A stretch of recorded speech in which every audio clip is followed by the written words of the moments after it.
AgWeek Weather is sponsored by Bremer Bank. Connect with a banker today at bremer.com.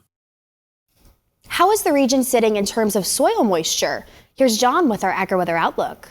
Hot weather coming north. That's the rule of things right now. The hot weather that's been sitting down there in the southern plains and the southwest. In fact, breaking records in some cases.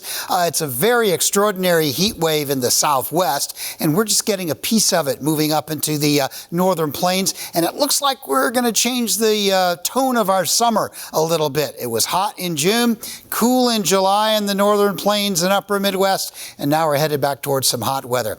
Now, this is a little bit of an overly strong statement. I'm not saying we're headed into drought. It's just that the pattern setting up is a hot weather pattern, and there will be thunderstorms within the pattern, but not mostly enough to keep up with evaporation rates. So we're going to see some warm temperatures, and there will be a few storms, but the precipitation will end up being fairly spotty. And I'll show you where there will be more rains, but in general, over most of the agricultural regions of the United States, the rain just here over the next couple of weeks at least is going to start getting a little bit spottier. So here's a look at things. It's been extraordinarily hot down south, and now this little banner of hot weather, that's been there much of the summer. This, though, has expanded northward this week, so we're seeing some 90s and even a few triple-digit temperatures into the Dakotas. Not quite as hot on the east side in Minnesota, but you'll get some 90s this week over a lot of Minnesota into Wisconsin, down around Chicago, but it won't stay like that all week. It'll gradually retreat. Looks like we'll get a bit of a cool down,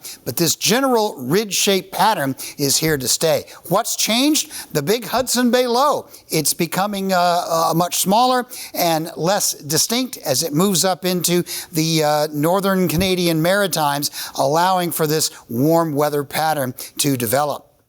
And as we go through the week, it will continue to be either warm to hot. Some heat relief into the far northern plains, Great Lakes by the weekend. But as we move toward the second week of this forecast, which gets us into the early part of August, the ridge is still here in the middle of the country. And that's going to bring at least warm to some hot days in the northern plains and a lot of continuously hot weather. A lot of 90s. Texas in particular will likely be staying with those hundreds. Rainfall this week, the last main week of July, the west and the Rockies mostly quite dry. The monsoonal rains not really doing much except isolated storms. I do see a little ribbon of storms in the mid-south, and the northeast will continue to have above average rainfall and probably another round or two of too much rain in spots. Into the northern plains, this area that's blank, there will be some spotty storms, a lot of them at night, but not likely enough overall to keep up with the evaporation rates. And the dry weather into early August will likely expand a bit, covering much of the Dakotas,